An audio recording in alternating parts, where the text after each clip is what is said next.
Welcome in, everyone. Good morning. It's HogvilleNET YouTube Live. I'm Kevin McPherson.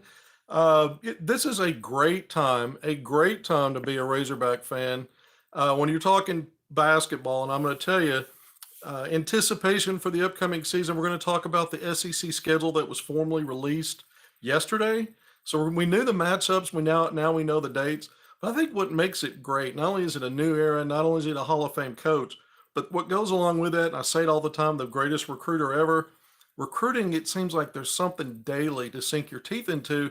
And we're talking about top 10 rated 5-star players in specific classes, not spread out over several classes where there's one here and one there. We're talking a handful or more 5-star players Arkansas is legitimately in on in every class. And I've talked about the 2025 class being special. It's to me a notch above some really good classes in recent years, which makes it even more exciting when you're a Razorback fan and you continue to see Arkansas in play for some of the top players in the country. We've talked about it so much, but class of 2025, Darius Acuff Jr. is the first top 10 rated 5-star in the country to be off the board, and that's the Arkansas Razorbacks that got a pledge from him last month, nearly a month ago now. You build around that 6'3" point guard out of Detroit IMG Academy. And we're going to go through some of the names we've talked about. The last time we were on, almost a week ago, Thursday of last week, I told you to pay attention to basically four names in terms of players that had talked about taking visits or have visits set up. Coap Pete, Caleb Wilson, Malik Thomas, and then the fourth player was Isaiah Cely, in-state player, top 50 rated 4-star. So we're going to go through each one of these individual. 16-2 SEC champs. Well, out of the gates, we get a comment here. That's a record that's attainable. You have 18 league games, so that's a possibility. And I'm going to get in them. I'm going to do recruiting first. I think both are important, but I'm going to get through that schedule. And since we were last on Thursday of last week, I had a few more updates on the schedule, things I was able to source verify that filled in the blanks just a little bit more on that non-conference schedule. And so I'm going to get into a lot of that. But once again, thank you for joining me here on HogvilleNET YouTube Live. Please go hit subscribe, like, share, anything that helps us out. We appreciate it. As you know, we love bringing the content. And so let's just jump right back into it, shall we? I mentioned Acuff. But so the only other thing we know about that's publicly out there is Coap Pete's visit, September 25. My favorite show of the week. Well, thank you. Man, I really need to put these on instead of wearing them on the top of my head. And then the comments fade. So I'll figure out who authored those and get back to that in a little bit.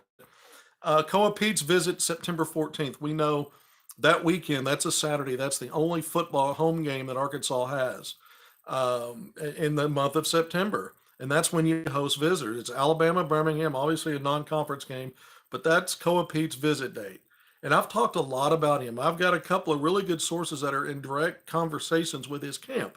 In fact, as this visit gets closer, I'll get more details about kind of the little things surrounding that visit, who's going to be there, those types of things. I already starting to get some of that information. But I've told you guys for a while, because I interviewed him in May, at that time I could see his legitimate interest in the Razorbacks and taking a visit, his relationship with Calipari. He's already had ties to the state. He's played in the state before. I saw him after his 8th grade season at Real Deal in the Rock compete with the Compton Magic. At that time, his sister played at Arkansas Pine Bluff. And so, he comes from an athletic family. I think he's got an older brother that played in the NFL. But the point is, Arkansas was always going to be in the thick of this. There's a lot of talk, Arizona's the team to beat. I believe that. One of my good sources, I've told you guys, I've said it multiple times, use the phraseology, at the end of the day, he's probably going to choose a school close to home. Well, that's Arizona. He's Gilbert, Arizona guy, played at Perry High School there, plays at Perry High School. And so that's probably the most likely trajectory. But I've always said, on my own accord, Arkansas's right there. I think it's 1-2, and it's John Calipari, and you've got him coming in for a visit. He's got Arizona. He's got a handful of visits scheduled. Arizona State's one, Duke's one, Baylor's another school to keep an eye on. But Arizona is scheduled for that last visit, and so That right now. Those are still the betting odds would be the Wildcats, but I don't put anything past John Calipari in terms of showing a player the long history of getting guys developed and getting them to the NBA. We talk about it all the time. There is a blueprint. It's just not, you know, picking out a few players here and there, and you have to go back a few years to find a guy that was a similar. John Calipari's got the most jam-packed resume in terms of getting players ready in 1 year, whatever time frame it takes, typically one and done. And then look at the success of his guys. Look at the contracts. Look at the draft positions. Over and over and over and over again, he can show players why they need to play for him. And so that's why I think it's even better than a heavyweight puncher's chance to break to pop an upset. Anytime Calipari lands a player, it's not an upset. It's an upset if he doesn't usually. This is a little different. Again, Arizona's the home state school. The young man's been on that campus a lot already. He's familiar with the state of Arkansas. So I still think Arkansas's got a little bit of work cut out for it, but I still think you got to like Calipari and his chances when he gets a player to come on a visit. I don't think Calipari's bringing in anybody that he feels like is a lost cause. So that's another way of saying that. All right, so these are talking points we've kind of gone through, but the updates and some of the intel that I promised or I put into my teasers to come in here. I'm going to get to some of that in a little bit when I start talking about some of these other players. Let's now move into. I'm going to go ahead and talk about Caleb Wilson. It's been really quiet from his camp in terms of visit dates. It's been really quiet in terms of visit dates. He's the 6'9" combo forward out of the Atlanta area. And both he and Coap Pete are top 5 rated 5-star prospects, by the way. Similar position wise. I look at them in the college level as 3-4 combos. I think they're similar. Are there enough differences where they would feel comfortable that they could be on the court at the same time? Maybe. That's, again, a job for Calipari to sell, a vision for him to sell. And he's had guys similar size, similar talent levels that he's brought in to the college level, and he's taught players how to understand how to play together, where they used to be in the 5-star Superman where they came from. Now they're at the college level, and the way he recruited, there's multiple guys like that, and he's got to show them how to play together, and he's got to make them understand when they want to go to the next level, they have to. This is their first learning ground on how to. They're not always going to be that guy, and learning how to play with others that are similar. Whether it's similar position-wise or talent value, whatever it is, he's done a great job of it. By the way, I'm going to get back into this. I was one of those back in the day when I saw Calipari in his recruiting classes and this idea that, he was getting guys to the NBA, and I always was one of those skeptical cynics or analysts that said, you know what? A lot of these players are so highly rated. They were already projected to be one and dones. What is he really doing? And the more I've been around players, the more I've really gotten in the trenches, watching the processes for young men going from high school to college to the pros. It's a lot more than the talent and the projections. They mature in different ways, and it's a coach's job to do more than just harvest that talent. And there's on court development, but there's also development in terms of getting guys ready to be pros mentally and what that means. Learning how to get into play with other talented players. Sometimes you take a back seat. Learning how to be on time. All the little things. And because of Calipari's experience dealing with high caliber players, it's not something new or fresh to him as he goes along. And also, he's got that experience as a head coach in the NBA. So he's touched all these different levels, but he's also a master at it. So I probably didn't credit him enough in the past about what his value really was in helping guys. And it wasn't just they got drafted. They tend to get drafted higher. And when you have a track record and the NBA organizations see that your guys are kind of almost ready in a lot of ways, it kind of snowballs in a positive way for you. And those are the kind of selling points that like Calipari says, he just moved headquarters. Kentucky's got that blue blood top program of all time feel. That's true. But he was a high-level recruiter before he got to Kentucky. He will continue to be after, and we're seeing it already. So I go back to guys like Caleb Wilson because I'm going to give you some insight on this, a little bit new intel. First, I'm going to share with you, where what we've already talked about. I interviewed him a few weeks ago, over a month ago, and he talked about he's in discussions with ACUF about playing college together. Um, he went through talking about how he spent the entire month of June with a couple of pros, LeBron James, Anthony Davis, to really improve on his game. There were some question marks about some things in terms of consistency with him. The talent that is there. Long, athletic, 6'9". He's got emerging perimeter skill when you look at mid-range and three-point shooting. Great slasher, great above the rim player. But what I really like about him is his attention to detail on defense, and then he's got all the measurables: length, again, athleticism, timing, instincts to be an elite defender. He's got a package. I thought coming out of July all the way through Nike Peach Jam, he helped that loaded Night Riders Elite 17U team win that title. But I thought he was the best two-way player in the country. Now, again, this is a stacked 2025 class. Caleb Wilson special. So he's talking to ACUF about playing together in college. He told me Arkansas would be at least one of a handful of schools that he would visit, would be in the fall during a football game. So we know all that. But I talked to an NBA scout over the weekend that has had continual contact with his camp, a decision maker within his camp for a long time, for well over, a couple of years at least. And he told me that every time he talks to this, influential person in his camp, the name Calipari consistently bubbles to the top. And so if you're asking about certain teams that might have interest, it always comes back to Calipari in those conversations and what Calipari has presented. Remember, this recruitment goes back to when Calipari was at Kentucky, Caleb Wilson. But the conversations always come back to Calipari and how great he is at not only you see the results with getting guys to the next level, but his ability to communicate that and frame that picture of really how that, great recruiters, it's more than just showing the results. You're also, when you're in the midst of actually building relationships and painting that picture, you've got to say how you can make this player and this person fit into what you've done for so many. And Calipari blows families away with his process. And so that's the takeaway to me. That that was a really bright ray of information coming from someone from the NBA level. Because again, all this personnel, all these coaches on the college game NBA, they're all intertwined. They know what's going on. They're informed. But I thought that was very interesting.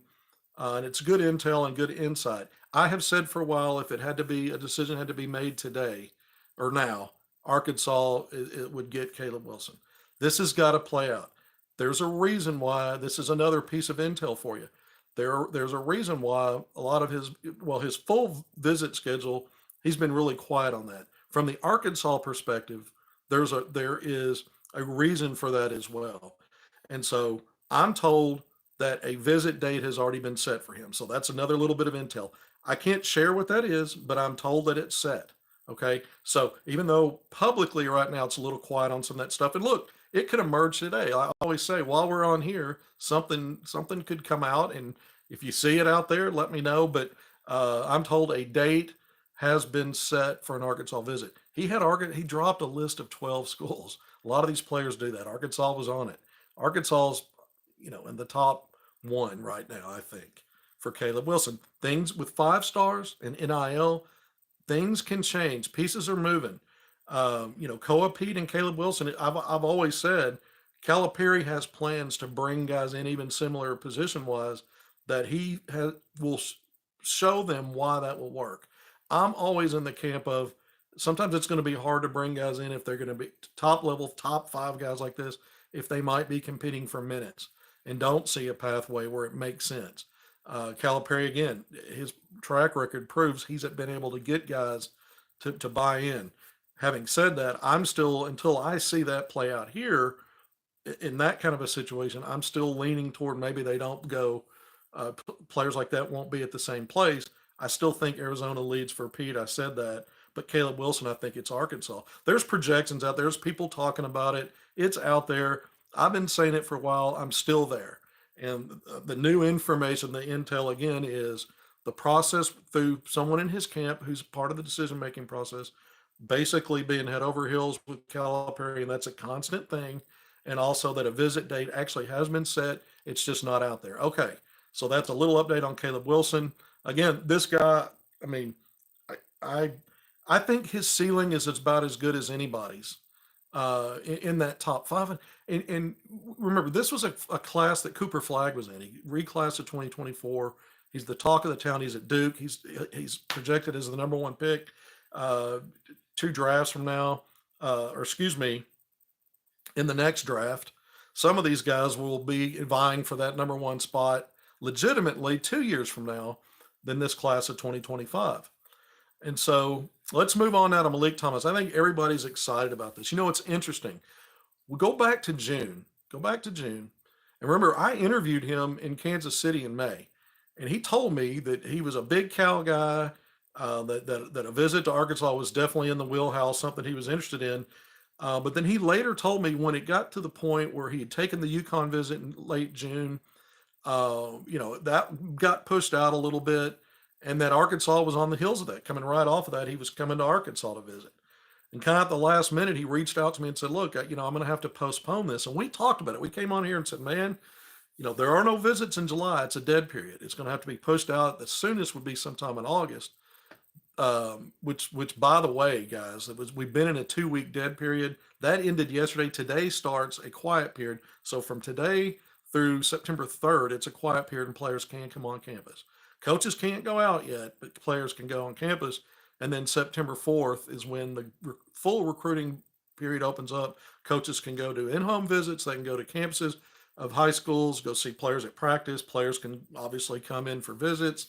It's kind of Katie bar the door. But getting back to Malik Thomas, at that time, there was a swell of, oh, it must be UConn. I fell into that. Because after that visit was postponed, it got a little bit quiet in terms of what was really coming out of his camp. But that UConn is in the lead. There are several opinions about this now. There are several opinions. I know it's swirling out there. By the way, Malik Thomas, another top, rated sixth, I think, in the composite 2025, 6'4" guard out of Pittsburgh. I have told you guys, I've said this before, he's arguably my favorite prospect in this class in terms of his swagger and certain things he does on the court, just kind of a package of things. It's not that I think he's the best player, but there are things about his personality, again, swagger, and some of the things he does as a player that are kind of in, things that I like in a player. And so he's one of those guys. And so, but Malik Thomas, there's a lot of talk swirling out there. Some of it is that UConn is out of the picture. It's moving away from UConn. There's others who think UConn may still be the leader for that. There are other dynamics with other players in that position. But if you go back to our talking points back in June, when he postponed that visit to Arkansas, I said a lot of times that when someone says that, they're really not going to take the visit and they're getting close to making a decision. He just came off the UConn visit. He postponed the Arkansas visit. And then I started talking about, well, at the same time, the timing was all the momentum for Arkansas and Darius Acuff was clear. It was a matter of time. He was going to get through July, make the announcement after Peach Dam. I told you folks, I came on here and I think I was the first to report that was the timeline would be right after Peach Dam for Darius Acuff Jr. But then the thought was, he's a prolific scorer for a lead guard. Malik Thomas is going to want the ball in his hands a lot, prolific scorer. Darren Patterson, Malik Thomas was looking at Kansas, remember? Peterson, excuse me, I keep saying Patterson. Darren Peterson, the top 3 rated 5-star, another guard, looking at Kansas. His dad kept telling me, but he's going to play the lead guard spot in college. So the idea was, Acuff's a lead guard. Peterson's a lead guard. They're not going to land at the same place. These guys want to be the primary guy. But in reality, and I even said this, I still see Peterson as a 2. I'm not saying you can't run ISO ball through him. I don't see him as a true lead guard. I don't see Malik Thomas that way either. And I said over and over again, a Darius Acuff, Malik Thomas backcourt actually makes sense to me. That makes sense to me. It also makes sense to me why Malik Thomas would want to go to UConn. I mean, look what's going on over there. Back-to-back national championships. They started delivering guards. Jordan Hawkins in the first round out of the backcourt 2 years ago. Stephen Castle this year. And they've got good players, and they've got a good class for this incoming season. So it makes sense. There are some other players still where things are being figured out for UConn. A Caden Lewis, I mentioned this the last time we were on. Another prolific scoring guard. He can play, I think, the lead guard and serve as a combo, but just has really blown up here late in the summer. A guy that has been outside that 5-star ranking. I think he's going to close that gap and get right in there. Uh, Best show on the Hogs that's both real. Well, we're working on it. Thank you for that. So with a Caden Lewis, there's been a lot of steam lately with UConn. And here's the situation with UConn. I haven't heard anybody say this. This is what I'm getting from my source. This is the next part of the intel. Well, I actually have another person in the media that has also heard this, but I don't consider people I'm talking to the national media as my sources. My sources are the people I have on the ground doing my own stuff. But then I get with other folks to see what they're hearing stuff. So some of this stuff is very similar to what some others are getting.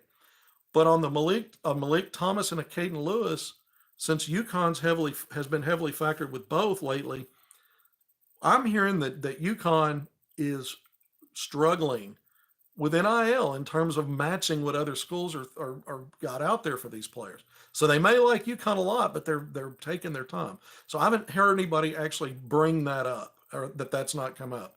I've heard it now from my own source and another media person on a national level. And so if that's the case, remember a while back, I had mentioned that in a situation like Malik Thomas, you didn't want to get him by default. But look, if he's looking at several schools that he would like, he'd like to play for Calipari or he'd like to play for Dan Hurley. All things being equal, NIL is going to make some of these decisions for people. If that's true about UConn, it helps you understand why Malik Thomas is if you want to say back in play, I'm not 100% sure he wasn't always in play. There are people that think part of the reason why he postponed his visit, I don't know this for a fact, was because the NBA draft and John Calipari was going to the draft. That may be true. But the point is, if with all that momentum for UConn, I'm not so sure that the Huskies don't figure out a way if things don't work out with a Caden Lewis. Or if they decide they want to focus back in on Thomas, I'm not so sure that they don't get him still. I don't know that it's moved that far away. There's some other teams that have been in the mix. He visited hometown school Pittsburgh. He'll be at Overtime Elite this year, by the way. But the hometown school Pittsburgh he already visited. He had previously visited Auburn, then the UConn visit. And now, there's some other schools that are trying to effort getting him on campus. So we'll keep an eye on that. I do think at the end of the day, Darren Peterson, he's taken visits. He visited USC. I think he ends up at Kansas. And I think Malik Thomas, I said all of that to get to the point of, I do think it's a 2-horse race. Is it a toss-up? I don't know. But I do think I would still say the two front runners for now are UConn and Arkansas. Not really anything new there in terms of giving you a little bit more details about this process and a little intel on the UConn situation and why maybe this plays in favor for Arkansas. We'll see if that's the case. Here's another piece of intel on Malik Thomas. I am also told, I remember I reported, I had source information that he was eyeing. I came on here and put this out a while back and have repeated it. He was looking at dates in both September and October for a visit to Arkansas.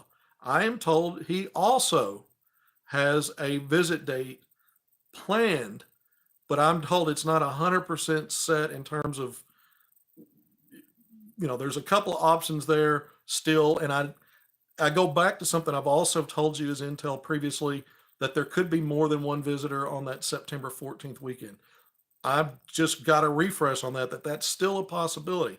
So again, it gets a little convoluted, but that's what happens when you're living in a glorious world where your coaching staff has got excitement with top 10 rated 5-star players, more than one, more than two, more than three, more than five. I mean, it's a lot. It's a lot to digest, but it's really not. When we start drilling it down and kind of piecing some of this together, that's why I want to fill in some of the blanks.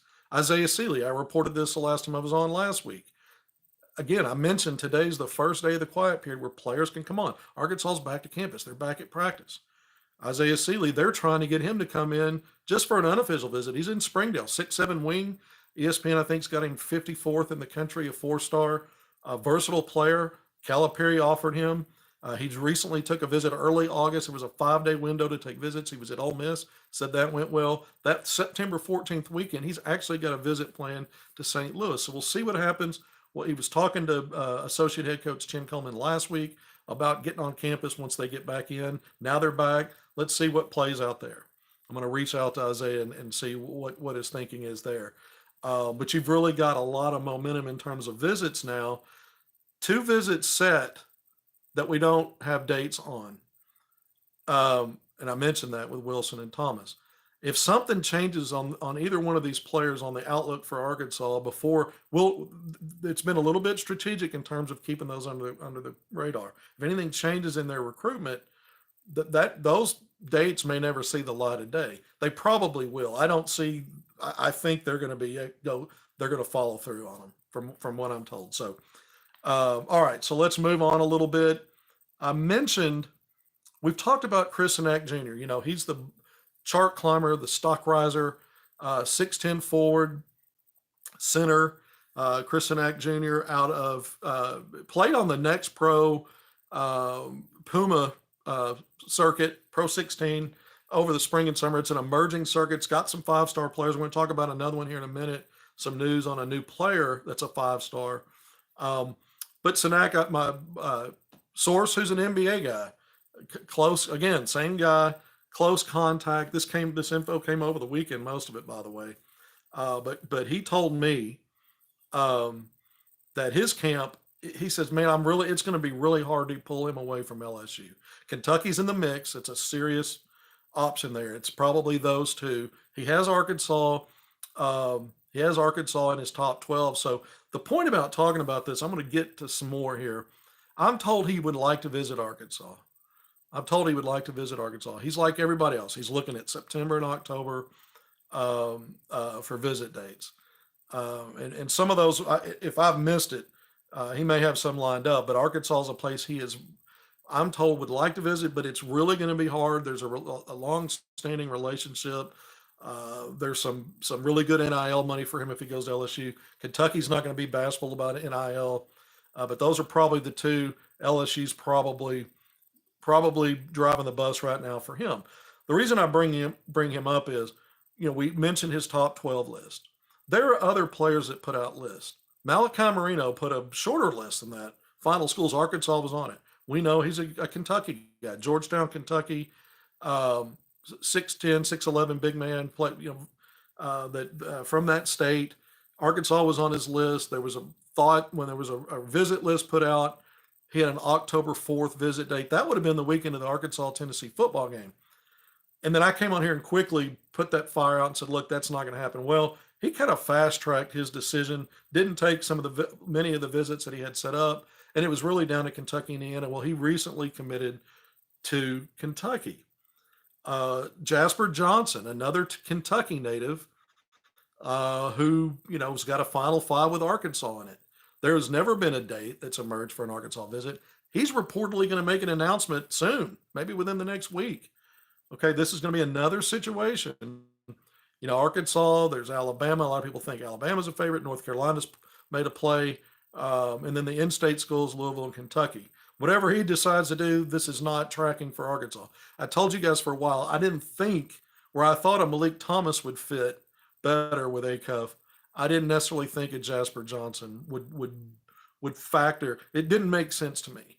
And I said that. I've said that. I've been on the record saying that. I'm still in the camp that obviously if he does make a decision within the next week, unless he sneaks onto campus and visits Arkansas and there's something brewing there, it's not going to be Arkansas. So it's another one of those situations. Which brings me to the next player. Another one that a lot of people say, well, this is kind of out of the blue. Actually, Arkansas has been on this guy for a while. I haven't talked about him because I wasn't sure how serious it was, simply because of the position. Kingston Flemings yesterday put out his top 5 list. His final he's down to Arkansas, and he's from Texas. He's from San Antonio, 6'3" point guard, but he's from San Antonio, Arkansas, Texas, Texas Tech, Houston, and Gonzaga. That's the final 5 or top 5 for him.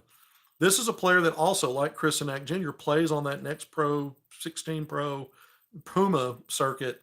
And a lot of people, when you get through the spring and summer, he's rated the 247's composite rankings. It's an aggregate of several different 247 rivals and ESPN.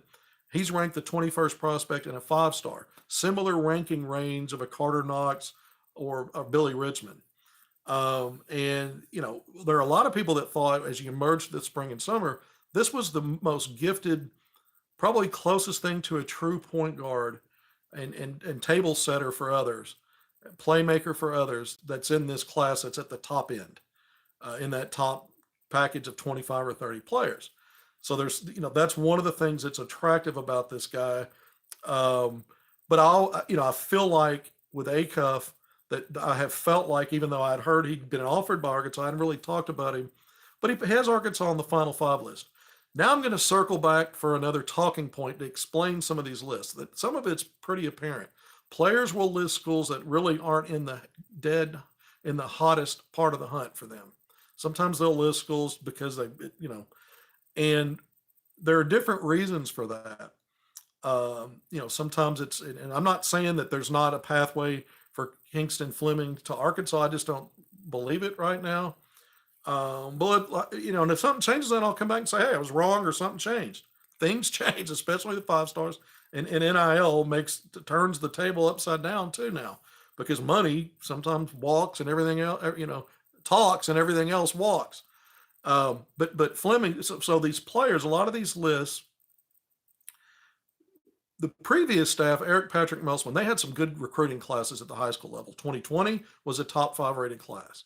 The 2022 was a top 3, 4, whatever, top 2 after Duke, second, whatever, arguably number 1. You could make a case for both.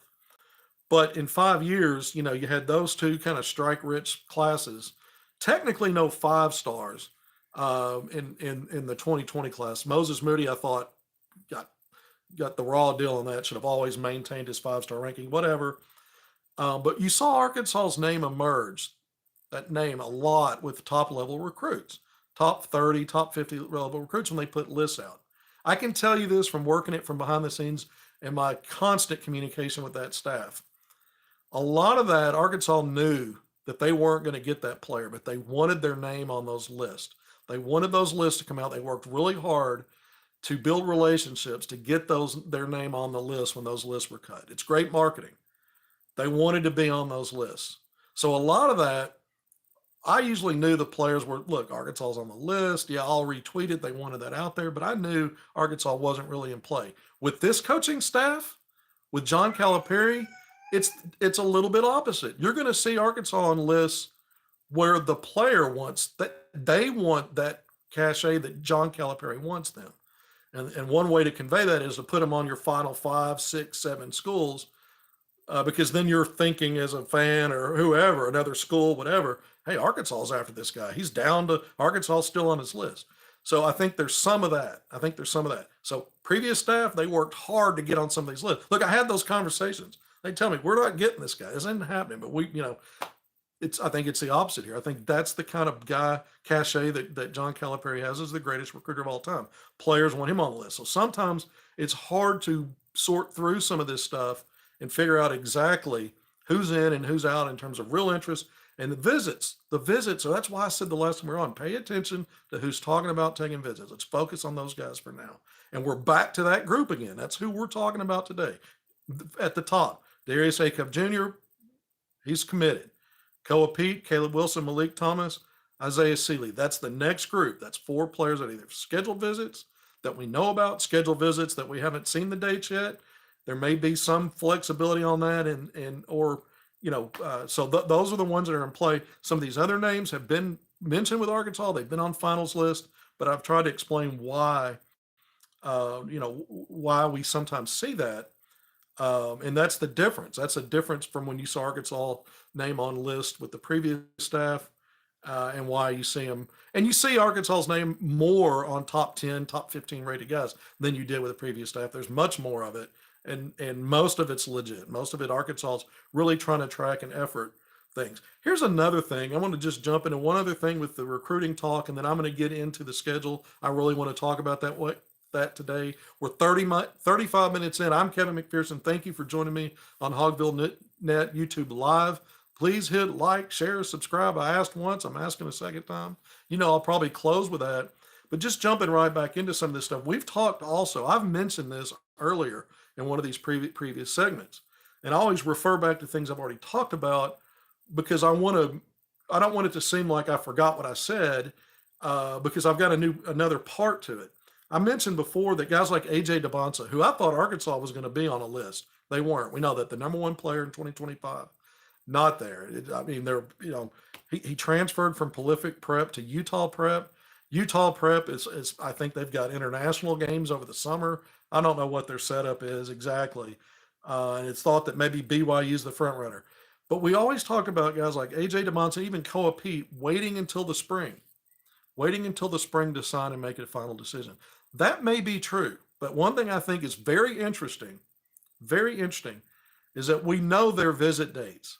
AJ DeBonsa down to a final 7. He's got a schedule out of visit dates. Coap Pete, he's got 5 visit dates out. Both players have all of their visits and from their top list of schools that they're taking in the fall during football season as a lead up to the early signing period, which starts November 13th, runs to the 20th. It's starting a few days later than it did last year, I believe. Sometimes the calendar just breaks a certain way. And there's actually football games in November at Arkansas at home. Ole Miss, I think it's Ole Miss is November 2nd. In theory, you could have a visitor in November then. In the early periods, there aren't very many days in November that are a dead period. There's like a handful. But so the point I'm getting to is I think it's smart if these guys really are going to wait. Okay, but they're getting most of the bulk of their visits out of the way, maybe all of them, to leave the door open if they want to go ahead and sign early. So I'm not convinced now that both of those guys are going to wait till the spring because I'm paying attention to their visit dates. With AJ DeBonsa, you're like, well, what's the point? Who cares? Well, I thought if he waited, and I mentioned this before on one of these, if he did wait to the spring, it would give Arkansas a chance to maybe change course and get back in the mix with him. And that's still a possibility if he does draw things out. But I think but when I see these visits all happening during football season as a lead up to the early signing period, it makes me think more and more. Maybe he's just going to get it done, and maybe he really has narrowed it down to the teams that there's no one else coming in the picture. Things change in recruiting. He's the number one player. I've heard value range on him from $3 to $5 million. So that's interesting to me.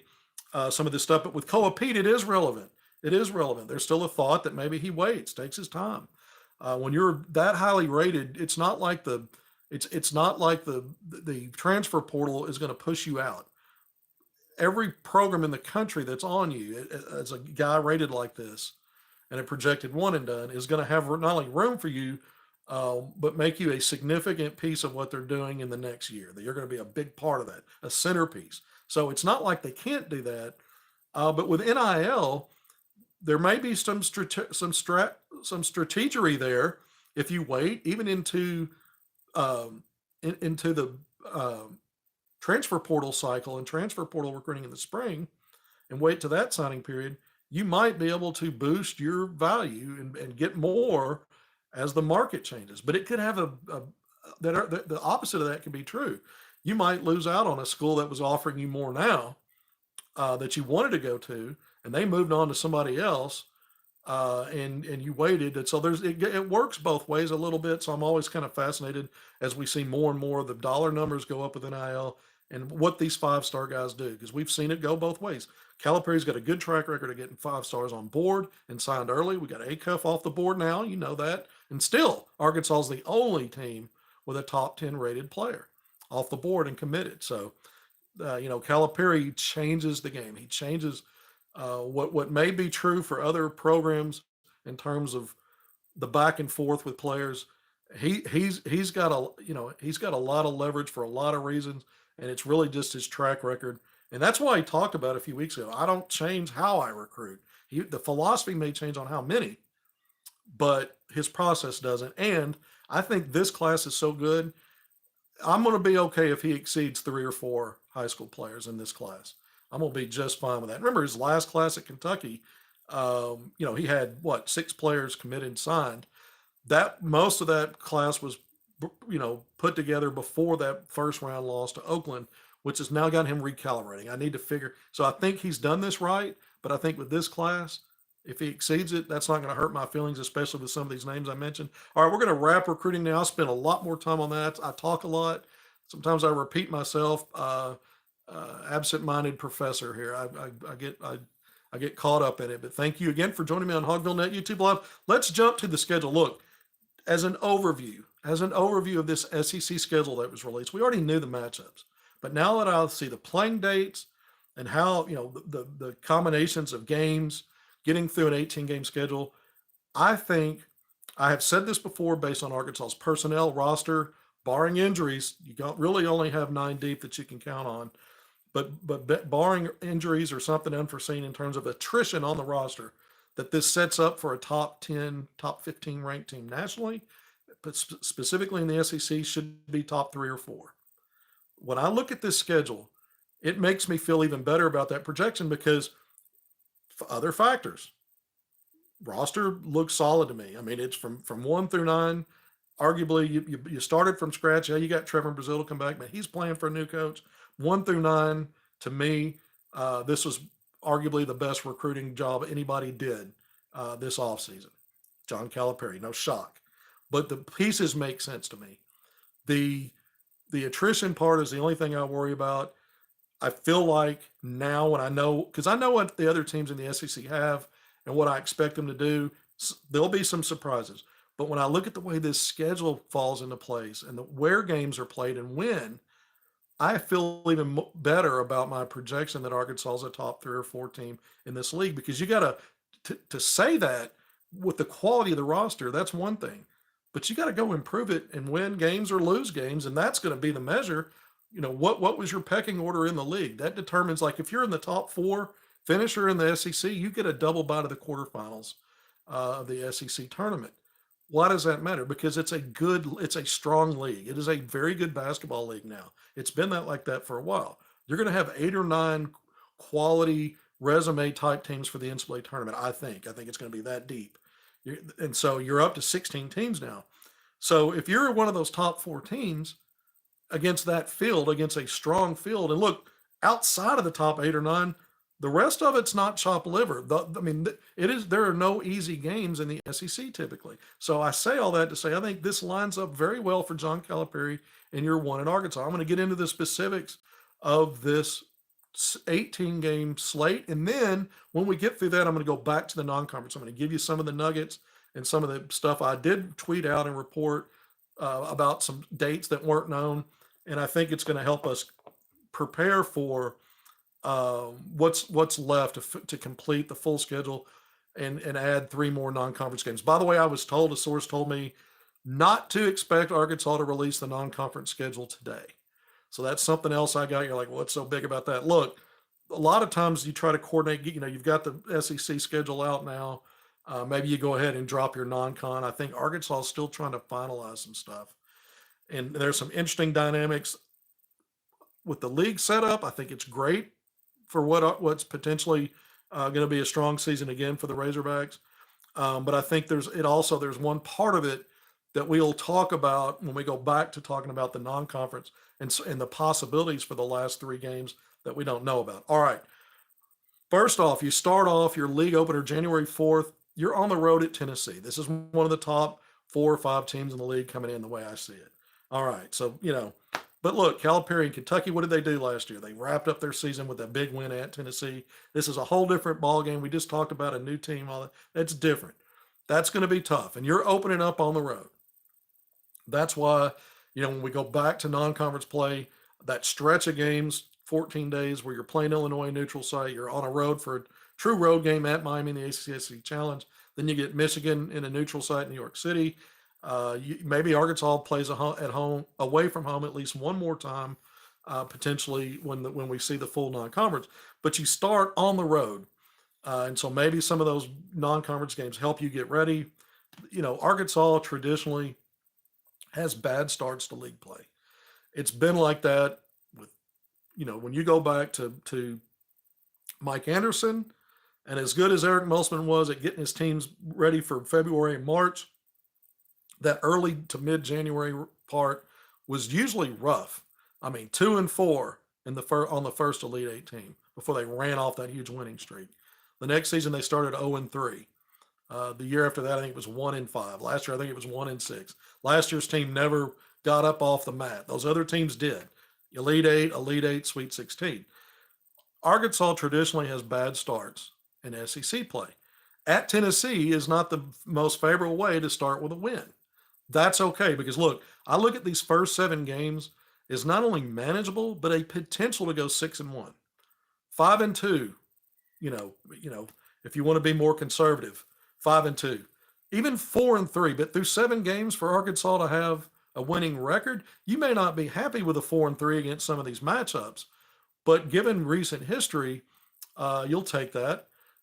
Each season is their own, it's in its own vacuum, and so I understand that's not much of a feel good comparing it to when Arkansas was just dreadful. You don't want to not only not be dreadful, you want to not be mediocre. So I think 6-1 is doable. Let's go through it. At Tennessee, that's going to be tough.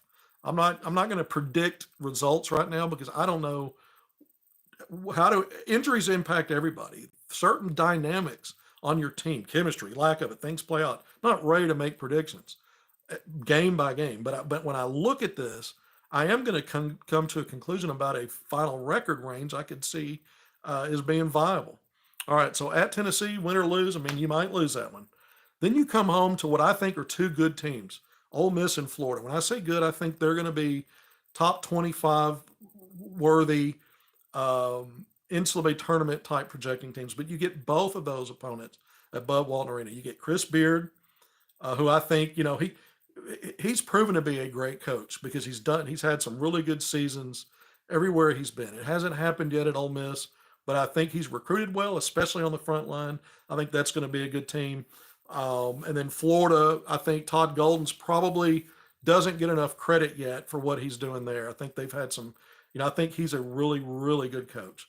And I think Florida is going to be another team that's, in play for top 25 rankings. And either one of these teams, depending upon how well it goes, could also creep into that 10 to 15 range potentially.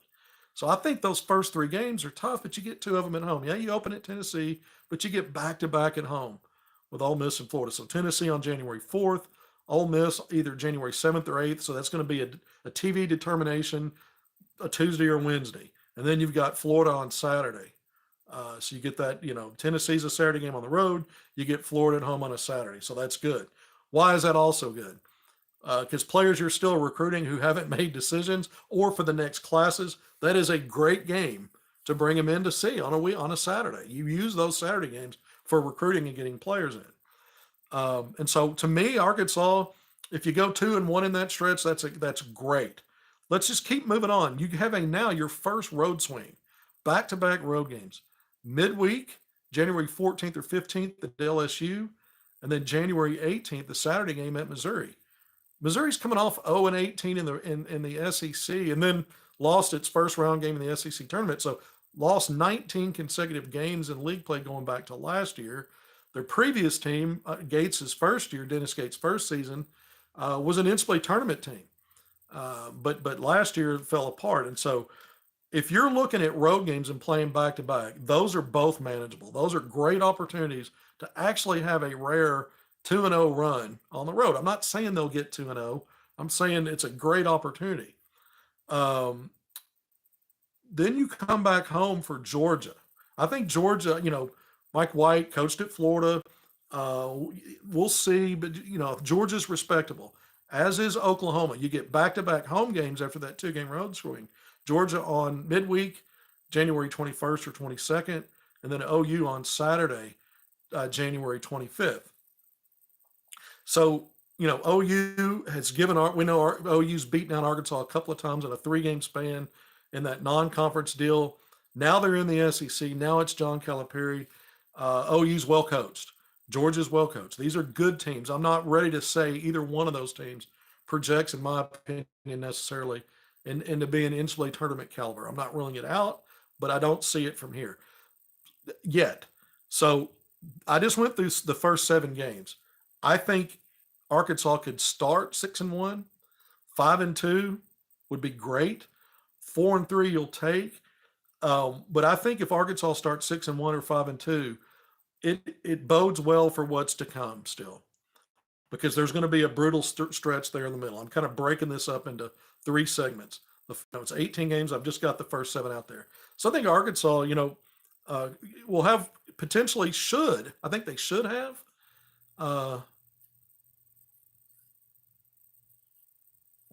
These teams are going to dread playing us. So I think Arkansas should start well through the first 7 games. Remember, last year 1-6, the previous year 1-5. The team before that started 0-3 and then got things on track. So through 7 games, they were better. You want to see 6-1 or 5-2 if you can do it. And I think it sets up where you could do that.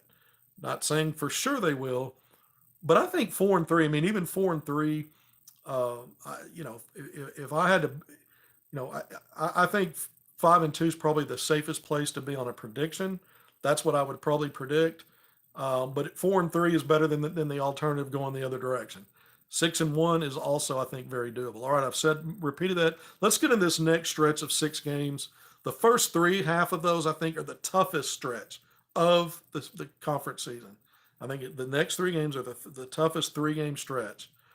And then you've got LSU at home in there. Not as tough, but then the next 2 are tough road games. So the 6-game stretch, when you put it all together, is you could say it's brutal. So after Oklahoma on January 25th, the Saturday, you have a midweek off. We're going to talk about that when we get back to when I get to the non-conference part of this, and I'll explain that. Probably know where I'm going with that. But you got a week in between games. You got Oklahoma at home on January 25th, and then you don't play for a week until February 1st when you go on the road for Calipari's homecoming back to Rupp Arena in Kentucky. This is going to be one of the most talked about, one of the most watched, one of the most hyped games in college basketball. It just will be. That atmosphere is going to be insane. I'm putting a lot of pressure on Laney Beavers to make sure we're in Rupp Arena for that game and able to be there on site. I don't mind saying that now. Laney Beavers, who owns Hogville. But getting to that Kentucky game. So you're on the road at Kentucky. Look, Mark Pope's done a really good job of recruiting. I don't think their recruiting is as good as what Calipari's done at Arkansas, but it's good. And, he's a guy that played there. He's had success, obviously, coming from BYU. And so that's going to be just a marquee matchup. I don't care who you are. People are going to pay attention. That's going to be wild. And you got a week to prepare for that, maybe not. But then you're on the road again. You get another back-to-back on the road. You're at Texas for the midweek, February 4th or the 5th. And then you come home to host Alabama. And I mentioned this on our last segment last week on Thursday. I talked a little bit about Alabama. I said, this is a team that's going to have a lot of top team in the country projections. Number 1, they just are. They're going to be everybody's pick to win the SEC. I don't see that being an upset in preseason talk. Number 1 SEC, that'll be probably consensus, and there'll be a lot of polls, a lot of predictions for Alabama as the top team in the country. So you get them at home, though. You're not playing away. You're not doing Tuscaloosa for once. You don't even have home and away. You got 1 game against Alabama. It's at home. That 3-game stretch, because of all the fanfare around that return to Kentucky for Calipari. Texas, it's a road game. Texas, they've got a good class. They had a good recruiting class. They've got some key pieces back. I'm not sold on Texas just yet, but I do think I look at them coming into the preseason as an NCAA tournament projection. So I do think that's a tough opponent. And you do get them in the round robin home and away. I think it's dreadful that Kentucky, I've talked so much about this, Arkansas should be home and away with Kentucky every year. That should be one of the permanents. It's not. It's not even this year, where it made more sense if you're going to have a rotation to me than having Texas. Because we know LSU and Missouri, quote unquote, are the permanents. A&M used to be. They're now a one-off. And Texas gets the home and away against Arkansas. Yeah, I understand the history there. I grew up in it. I was raised to hate Texas. and everybody thought it was a football rivalry, but every sport it was that way. Texas was great in all sports. Arkansas was great in all sports.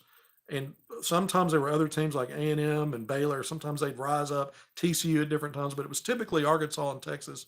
And that included basketball. A lot of great players for both programs, a lot of great success, mainly for Arkansas on a national stage, but Texas was no slouch. I get it, but I still think it should have been Arkansas, Kentucky. All right, I'm going to get back to the schedule. Kentucky, at Texas, at Alabama, starts that brutal 6-game stretch, and that's the toughest part of it to me. Then you come home and you get LSU on another midweek game, either Tuesday or Wednesday, February 11th or 12th. Then you go back on the road, and look, these are two of the teams that are going to be at the top of the pecking order, in my opinion, of the SEC. Texas A&M on the road, February 15th, and then Auburn on the road following that. So the 2-game road swing, A&M on the road on a Saturday. Auburn is a midweek game on the road, Tuesday or Wednesday, February 18th or the 19th. So that 6-game stretch at Kentucky, at Texas, Alabama and LSU at home, and then you're back on the road for 2, A&M and Auburn. When you look at that stretch, that's one of those, to me. If you come out of that, 2 of those 6 games are at home, that means 4 on the road. If you come out of that 3-3, you've done something. If you come out of that 3-3, you've done something. Anything better than splitting those is wouldn't say miraculous, but that's strong. It is really strong. But if you find a way to go 3-3, you just would sign up for that right now. 2-4 may be a reality there, but I think 3-3 is doable. And if I had to say, if you were to, Calipari has had teams that have rough spots and stretches, and they have some downturns. Every program does. I don't care how good they do. There's some of those special seasons, yeah, but typically you can point. And so this, it could be that it's not as good as 3-3, but I think it's manageable to get to 3-3, and you'll take that in that stretch. I talked about how the first 7 games set Arkansas up to kind of soar, maybe 6-1 and 5-2 relative to what you've done in the past, relative to how tough this league is.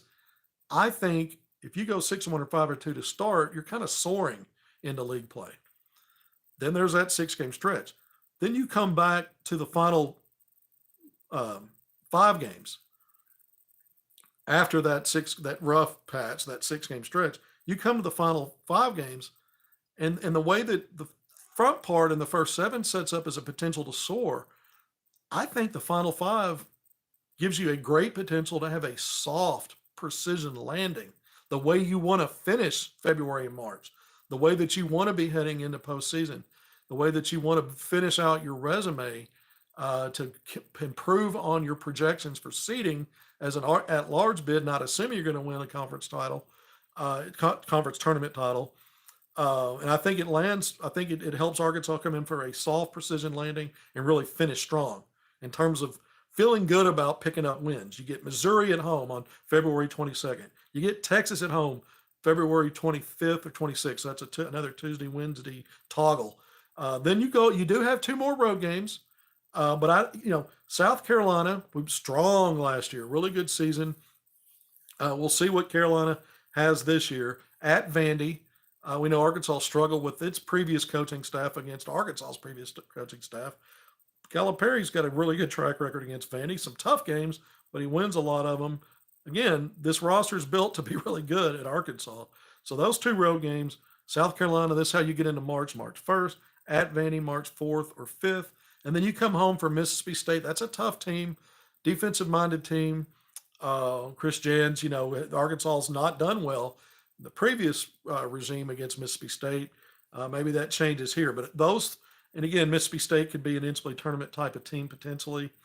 One of the reasons I think A&M will be back is they've got the same roster they've had. They're one of those weird things under Buzz Williams where they've not had good non-conference play. Once they get into league play, they're nowhere near an NCAA tournament mention typically. And then they've had league success. They've been really tough to beat in league play. And they've had a really good run in league play 2 years ago. Last year, they were up and down in league play, but they had a better non-conference, and some of their wins were quality, including Kentucky in overtime. What a wild game that was in College Station. So Arkansas is back and Calipari's back in College Station. But A&M is going to be in that top 4 or 5 mix, in my opinion. Auburn will as well. Janai Broome, the group that Auburn has. Alabama's loaded. Mark Sears is back. Grant Nelson's back. They've got a couple of 5-star level players out of the high school ranks. They got Big Cliff out of Rutgers. We know it's when you look at some of these teams, this is why I understand why the SEC is not only deep but very, very good. Okay, so I went through all of that. I do think the final 5 games set up for success. I think that middle stretch is one you keep an eye on. If Arkansas can get to 3-3 there, again, I'm repeating that. And then 6-1 and 5-2 start, I think, are doable. So when I look at this, when I put it all together, I think probably a best case scenario for this team potentially would be like a 14-4. I think that's probably best case. The league's really good. Arkansas's road games, when you look, you have 9 at home, 9 on the road. Some of these road games, when you look at Kentucky, Texas, A&M, Auburn, and Tennessee to start things out, I think there's probably 5 teams that are either going to factor into the top part, very top part of the league, top 5 or so, or verging NCAA tournament type teams, mostly top 5. And so you got some really tough road games in there. I factor that in. And then I don't know that Arkansas is going to win all 9 games at home. Alabama is going to be tough. Some of these other teams, you know how college basketball can be. So I think 14-4 is probably a best case. Last year that was good enough for Tennessee. I think Tennessee went 14-4. I don't think they went 15-3. I think they were only 1 game ahead of several teams that went 13-5, including Kentucky for second place.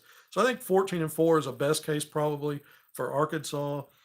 13-5, 12-6, could also be, to me, maybe 13-5 is a more realistic goal as terms of a top end.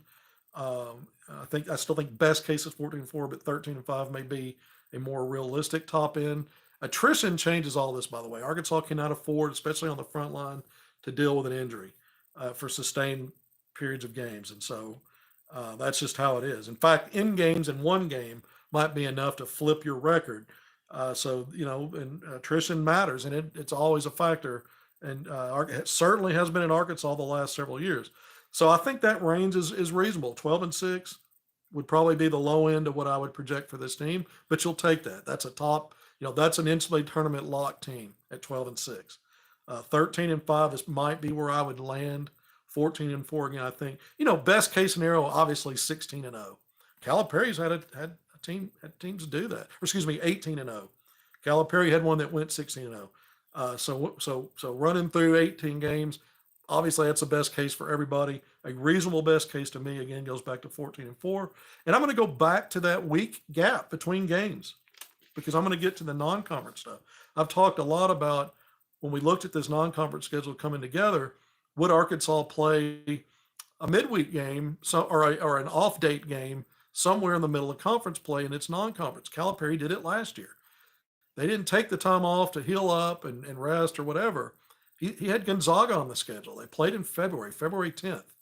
But here are a couple of things on this. Number one, you do have this time, that game, February 10th, was on a Saturday. That was on a Saturday. So you can make the most of that. It's a great time to bring in visitors. It's just a little bit different. The gap between games is the same as a midweek game. But this year you'd have to schedule a team in non-conference on a midweek, on a weekday. And I think, does that change the calculation a little bit there? I think maybe it does. We don't know because we're still waiting to see Arkansas's non-conference schedule. We know he's talking about a neutral site game in Dallas and maybe a home and away with a team. I tend to think if you're going to schedule a game on your day off in non-conference in the middle of league play, it's likely going to be either a home game or a true road game, not a neutral site. I could be wrong about that if you did it, but I think it would be probably someone that you've set up a home and away where you either host them this year and play on the road the following year, or vice versa. And so I would think that if you're going to do that in the middle of your conference season, the fact that it's a midweek game and the fact that Arkansas's next opponent is Kentucky and Rupp, where it's going to be madness, what is Calipari's thinking? Would he try to schedule a game leading up to that and not have that much time off. Eric Patrick Musselman, EPM, he didn't like time off. He wanted to schedule games and have games. But sometimes the way they do it, you have a bye. Well, that's Arkansas's buys in the midweek, not on a weekend. And so I think that might factor into some of the decision making there if it happens. So I wanted to bring that up as I now go back to the non-conference schedule. We've gone through all of it. I don't even have to look down. I've got these games memorized. I'm going to go with the ones that we know playing dates. I'm going to start with Arkansas's November 13th game against Troy at Bud Walton Arena. It's the game that I first reported. I actually tweeted out a photo of the contract and was asked to take that down. So I did, but I did report that initially. Arkansas hosting Troy, a team that gave Arkansas fits on that 3-1 and done loaded 5-star team a couple of years ago in Bud Walton Arena in the non-conference action. Arkansas held on and won that game, but you're going to have Troy on November 13th. Then the next game we know about on the schedule in terms of a date, you now skip over to November 22nd when Arkansas hosts Little Rock as part of a 4-team multi-team event. How did I get the contract? Well, I could tell you, but then I'd have to not kill you. I'd probably have to just, go do something else in terms of another source for some of that stuff because I'd burn that. But thanks for the question. That's a fair question. So you've got November 22nd, Arkansas is going to host in-state. Little Rock is part of that 4-team multi-team event. It allows you to get one extra game in your non-conference, so you maximize your 31 games regular season schedule when you add the non-conference and league play. That's November 22nd. That's a Friday. On that same day, Illinois is going to host Maryland Eastern Shore, a Division I school out of the MEAC. 3 days later, let's jump from Friday to Monday. On Monday, November 25th, and this is what I reported over the weekend. Source gave me that date. We didn't have a date for that game. I kept telling you guys these games would be lead ups to the Thanksgiving Day game against Illinois, but now we know the date. On Monday, the 25th, Arkansas is going to host Maryland Eastern Shore. On that same day, Illinois is going to host Little Rock. So these are the 4 teams in the multi-team event. They play each other. They match up on Friday, the 22nd of November, match up again on Monday, the 25th. And we're in feast week. That's Thanksgiving week, really, the 25th. Then on Wednesday, the 27th, this is the only time it varies a little bit. Little Rock's going to host Maryland Eastern Shore. Arkansas, a day later on Thanksgiving Day, the 28th, will play Illinois in Kansas City. That game slated for CBS. We know the news dropped that that'll be a 3 p.m. tip-off. And that game on CBS national television follows the programming for the NFL game, which is always a tradition. You have 2 or 3 games on Turkey Day in the NFL. It's been like that since I was a baby. All right, so now we're getting through November a little bit. November 13th against Troy, 22nd against Little Rock, 25th against Maryland Eastern Shore, the 28th against Illinois and Kansas City. Big marquee matchup. A lot of eyes will be on that. It's Thanksgiving Day. And there's a lot of tournaments going on. I really like it that Calipari kind of shies away from those as much as he can because tournaments can be a little bit tricky. You play back-to-back days. You don't always get the opponent that you'd like to help with your resume because of wins and losses. And there's a lot of unknowns there. Yeah, they're exciting. I'm not saying they're not any good, but Calipari has the kind of, he's got the kind of leverage to go out and make a national television game, and he knows who he's playing. And again, you got that extra game because you've made this into a multi-team event. It's called the Turkey Throwdown. All right, after that, now we're going to move into December. December 3rd, you come out of the Kansas City neutral site game. December 3rd, you're on the road. For as far as we know for now, that's your first true road game of the season. At Miami, I think Miami's going to be good. A team that was in the Final Four 2 years ago, finished second to last in the ACC. They got a couple of key players back. They've done a really good job. Jalil Bethea, a 5-star rated player, just blew up. Just was one of the top players. I think he got the high school MVP at Dame Lillard's Formula Zero camp, elite camp, just last weekend. They've got a good reason to think they'll be one of the top teams again in the AC. That should be a good game. I don't know for sure how it's going to play out, but they did a pretty good job in the portal. They did a good job. They got another top 50 rated player, I believe, in the high school ranks, and they've got two guys that have been around a while and were part of that Final Four team that are coming back. They lost some, but they kept some key guys. So that Miami game I think is going to be tough. ACC SEC Challenge, second year of that, December 3rd.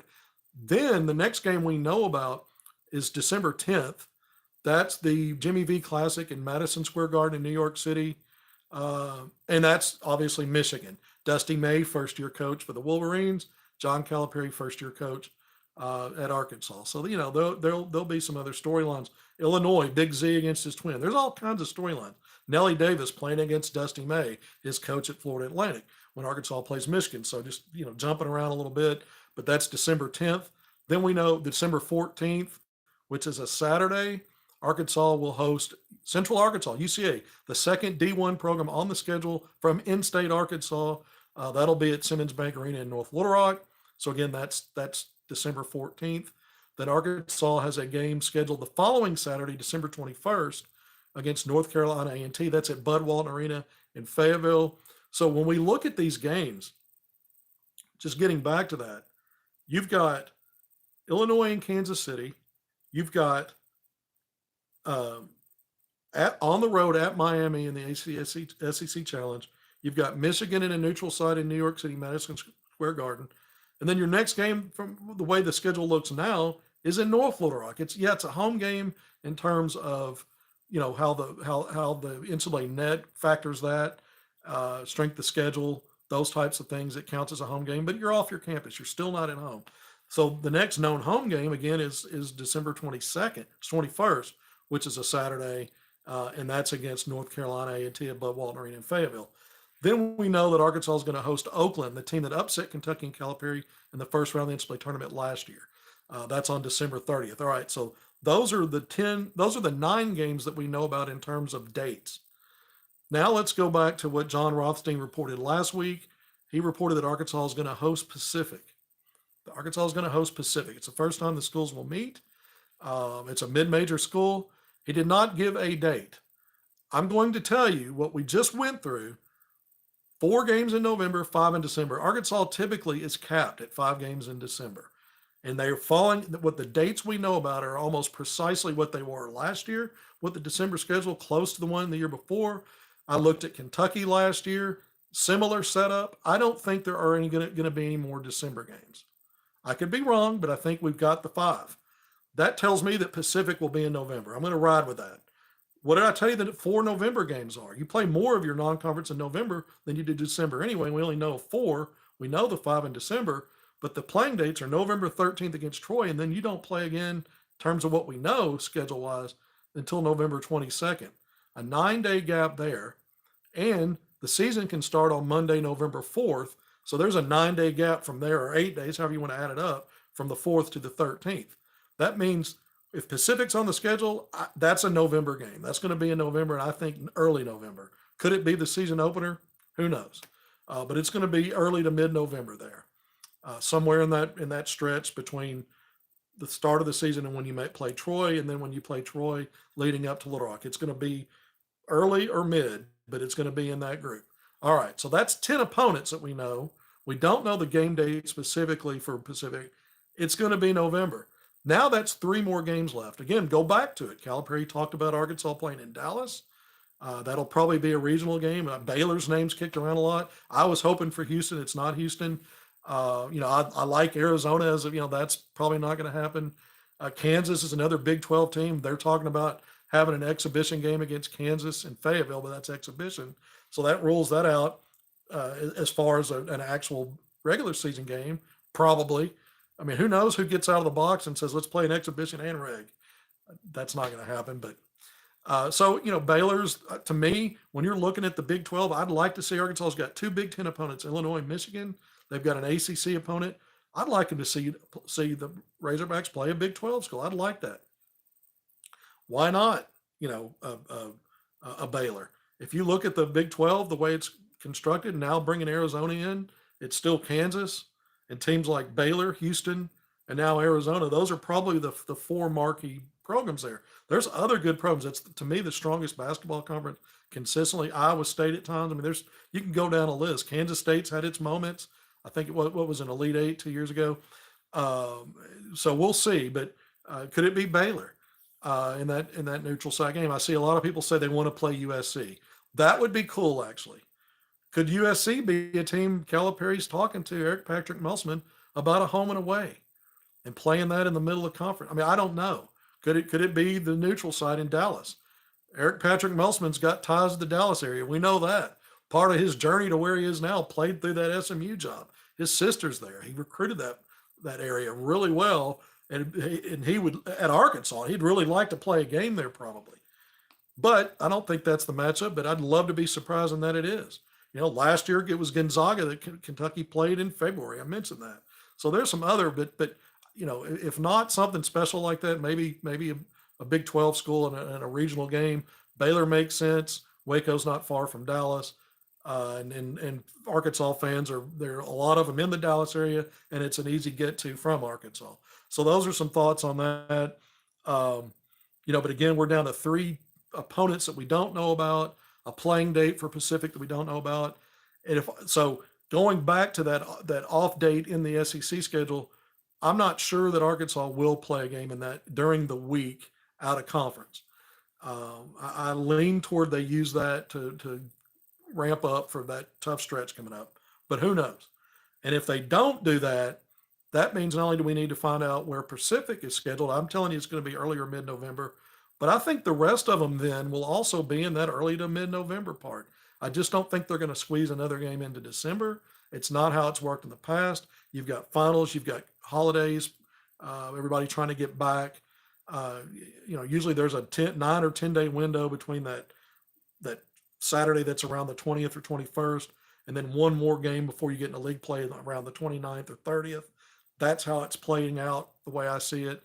So you're either going to have 3 more games in early to mid-November, including Pacific, plus a game on that off date in SEC play, or you're going to have Pacific plus 3 more teams scheduled in that early to mid-November range. I don't see any other places where it makes sense to squeeze in anywhere else from the dates that we know about. All right, so I took a lot of extra time today. I've been kind of keeping these no more than an hour, some of them around 45, 50 minutes. My favorite channel. I can't wait until basketball season starts. Thank you. I appreciate that. We're gonna talk a lot more about the roster. The last time I was on, or one of the last 2 times I was on, I think it was the last time, I really went through the roster and went through a lot of different things in terms of how it was constructed and how things work and what. But I'm going to drill down even more to specific players and position groups. We're going to have time to do all of that. I'll probably spend some time at a later date going back through this SEC schedule and explain more why I think some of the teams, kind of like a power rankings, where I see it. I may just do that. I may go ahead and author up a power rankings. I used to do it every single week, and because of time constraints in the last 2 or 3 years, I haven't been able to take the time for that. It's all played out in my head. I haven't actually published anything, but I'll actually do more of that. I want to get back to some of that. So we're going to go through a lot. But getting back to the recruiting real quick, I think, I'm just going to throw this out here. John Calipari is not, it's not foreign to him to string together mega classes. This is a mega class, if it happens, that I think could be extra special because I, again, think at the top 10 to 15, maybe even really through the top 25. When I look at some of the guys that are not even 5 stars that maybe should be. Caden Lewis is a guy that's climbing up. Chris Hinak did it. I mentioned Kingston Flemings. But I think this is good. This class is just a little extra relative to other classes in terms of quality. And more players that I look at and go, man, I just can't see how these guys are going to miss. Even if they're not one and dones, these look like future pros to me. There have been guys I've said that about in the past where it didn't pan out. Usually it does. I'm pretty good at identifying that stuff, but there just aren't as many at this time with so many still unknowns. I don't remember having this impression looking at players. And remember, I was in the trenches, not just watching highlights. I go out and I actually cover basketball. I don't just talk about it. To me, you got to be in the trenches. You got to go to workouts. You got to talk to coaches. You got to go and go where they are. Getting out on the circuit. Like, I'm not trying to get on a high horse or discredit anybody else, but I really believe if you're going to talk about this stuff, you got to go and do it. You got to get in there. And I'm telling you, I'm so impressed with this class. And again, it blows my mind. Cooper Flagg, who reclassed and went to another class. It's insane. And sometimes it happens. Sometimes you just have, you can go back in history and look at NBA drafts, some of the ones that really stood out. Some of that starts now when these guys are coming up. And I think a lot of these players, some of the ones we didn't talk about, the Boozer twins, for example. We talked a little bit about AJ DeBonsa. There's other guys. All right, so I'm going to sign off now. I've pushed it to an hour and 20 minutes. Thank you for joining me on HogvilleNET YouTube Live. I'm Kevin McPherson. Please, one last request: like, share, subscribe, tell a friend, send a carrier pigeon. But until the next time I see you, and I will jump on here. I don't do stuff every day. I don't piecemeal it. I like to come in with less fluff and more really putting attention to detail. But if I need to, I'll be back on today. If something worthy breaks, we're going to talk about it. If something that needs to be talked about, we're going to jump right back in here. But until next time, I'll see you then.